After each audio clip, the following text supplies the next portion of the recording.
Assalamualaikum warahmatullahi wabarakatuh. Perkenalkan, nama saya Ara Persisya Sumarmata. Saya Ara, mahasiswa Universitas Jambi, program studi Teknik Pertambangan angkatan 2018. Nah, di sini saya akan menyampaikan materi dengan mata kuliah batubara dan pemanfaatannya dengan dosen pembimbing Bapak Wahyudiza STMT. Nah, pada materi ini saya akan menyampaikan 3 pokok pembahasan, mulai dari proses pembatubaraan menurut Heckman 1987, basis data, jenis analisis, dan kualitas dari batubaranya. Nah, baiklah. Sebelum kita masuk ke materi, saya akan mengingatkan kembali apa itu batubara. Nah, batubara itu adalah suatu batuan sedimen organik yang komposisinya itu terdiri dari 75-80% karbon dan bersifat mudah terbakar dan mengalami proses pembatuan. Nah, selanjutnya untuk memahami lebih jelas saya akan menampilkan gambar di samping. Nah, pada gambar di samping ini adalah skema proses pembentukan batubara. Nah, yang bagian atas itu terdiri dari material asal. Nah, pada material asal ini terdiri dari tumbuhan dan hewan. Namun pada material asal ini tumbuhan itu memiliki kadar yang lebih banyak daripada hewan. Bahkan bisa dikatakan bahwa hampir seluruh pembentukan batubara ini berasal dari tumbuhan. Nah, jenis-jenis tumbuhan ini terdiri dari alga yang merupakan tumbuhan bersel tunggal yang berasal dari zaman Precambium sampai dengan zaman Ordovicium. Nah, selanjutnya Xylophyta yang merupakan turunan dari alga yang berasal dari zaman Silur hingga zaman Devon Tengah. Selanjutnya Pteridophyta. Nah, Pteridophyta ini adalah tumbuhan tanpa bunga biji yang berasal dari umur Devon atas hingga Karbon atas dan merupakan material utama pembentukan batubara karbon di Eropa dan Amerika Utara. Dan selanjutnya, ini adalah Gymnospermae. Nah, Gymnospermae ini merupakan tumbuhan heteroseksual yang memiliki biji terbungkus dalam buah alupinus, dan kurun waktu itu mulai dari zaman Permian hingga Kapur Tengah dan merupakan penyusun utama batubara Permian seperti di Australia, India, dan Afrika. Selanjutnya Angiospermae. Nah, Angiospermae ini merupakan tumbuhan dengan buah yang menutupi biji, kurang bergetah dibanding dengan Gymnospermae, sehingga secara umum kurang dapat terawetkan, yang berasal dari zaman Kapur atas hingga kini.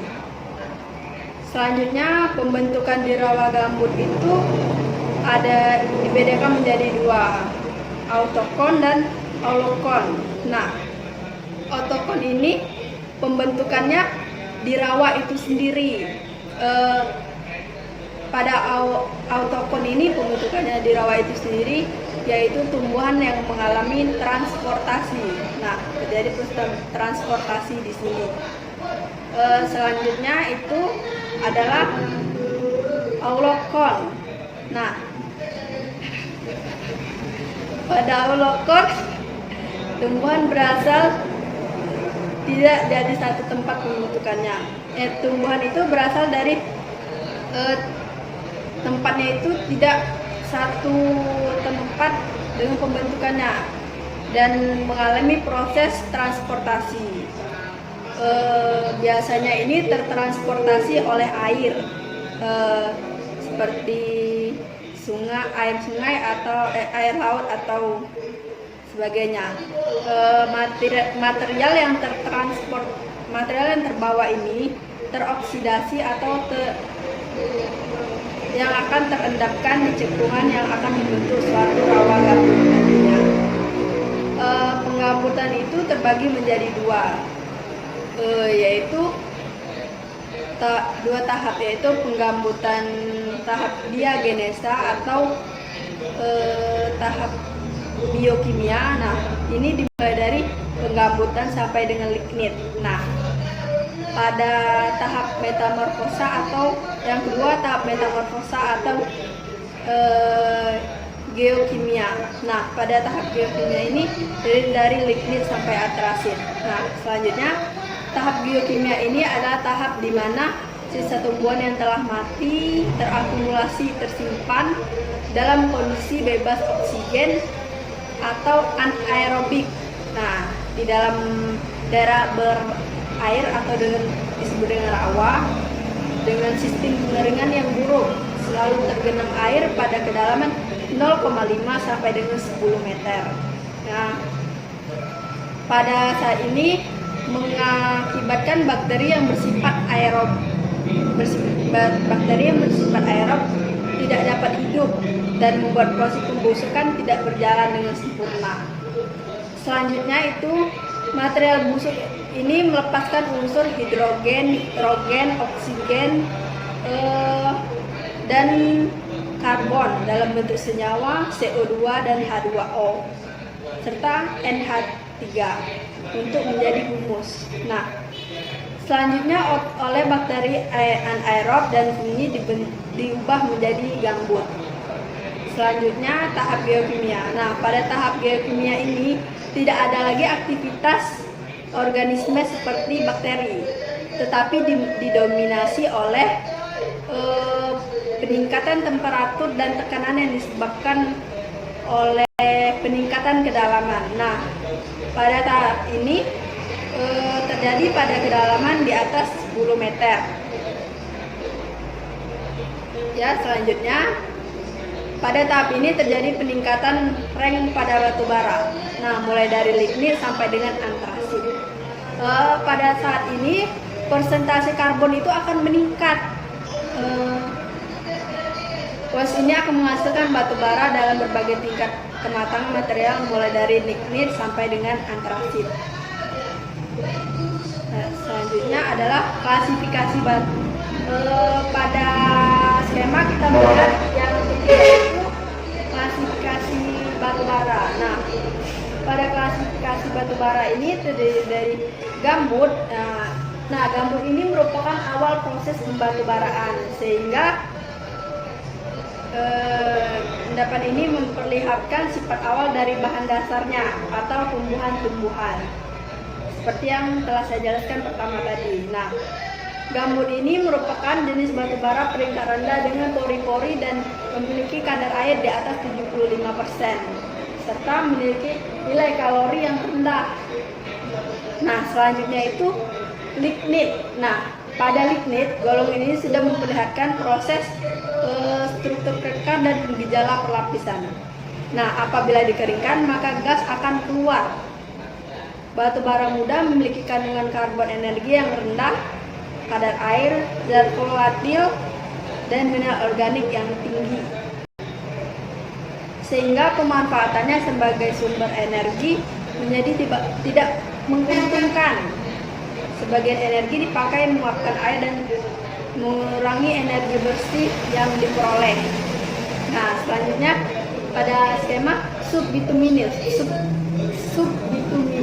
Nah, pada subbituminous ini golongan ini memperlihatkan ciri-ciri tertentu dari warna yang kehitam-hitaman. Nah, jadi warnanya itu dicirikan dengan kehitam-hitaman dan sudah mengandung lilin. Endapan ini digunakan untuk pemanfaatan pembakaran yang cukup dengan temperatur yang tidak terlalu tinggi. Selanjutnya mengandung sedikit karbon dan mengandung banyak air. Selanjutnya pada skema kita lihat bituminous. Nah, golongan ini dicirikan dengan sifat yang padat, hitam, rapuh, dengan membentuk bongkah-bongkah prismatik.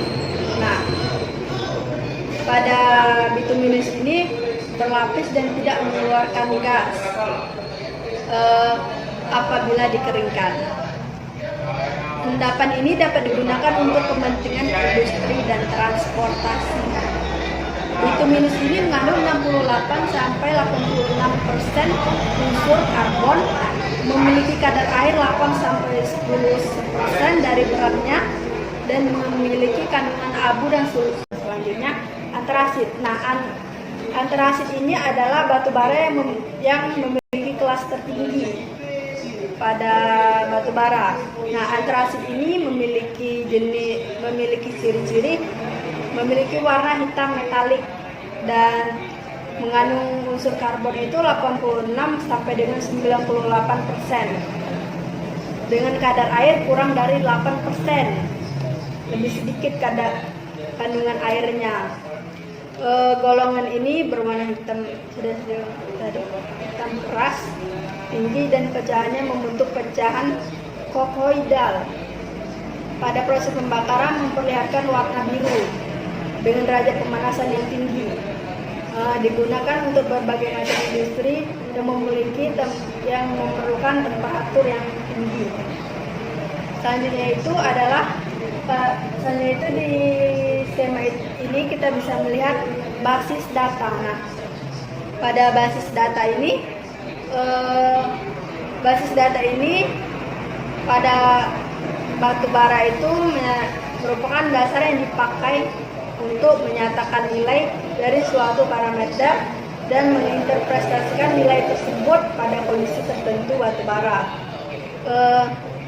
Basis yang sedang digunakan itu terdiri dari S reservoir adalah suatu analisis yang didasarkan pada kondisi di mana batu bara diasumsikan seperti dalam keadaan diterima. Artinya bagaimana awalnya diterima, seperti itu. Selanjutnya air dry base atau air dry base adalah suatu analisis yang dinyatakan dalam basis contoh batu bara dengan kandungan air dalam keseimbangan dengan atmosfer laboratorium. Nah, selanjutnya itu dry base. Nah, analisis yang didasarkan pada kondisi di mana batu bara itu diasumsikan bebas air total. Nah, jadi tidak ada air totalnya gitu. Selanjutnya itu dry as free. Nah, pada dry as free ini adalah suatu analisis yang dinyatakan pada kondisi di mana batu bara itu diasumsikan bebas air total dan kadar abu. Nah, jadi tidak ada kadar abu dan air totalnya. Selanjutnya itu dry mineral matter free. Nah, pada ini suatu analisis yang dinyatakan pada kondisi di mana batu bara diasumsikan bebas air total dan bahan mineralnya. Nah, selanjutnya pada tabel di sini bisa kita lihat yang bagian analisis batu bara. Nah, selanjutnya analisis batu bara. Nah, pada analisis batu bara digunakan untuk mengetahui kualitas dari batu bara yang akan kita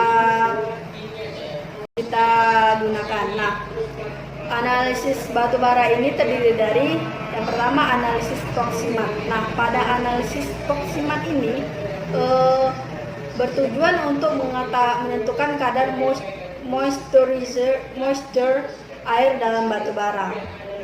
Kadar moisture ini mencakup pula nilai free moisture serta total moisture, es atau abu, zat terbang dan karbon tertambat. Nah, selanjutnya pada analisis kedua itu analisis ultimate. Nah, pada analisis ultimate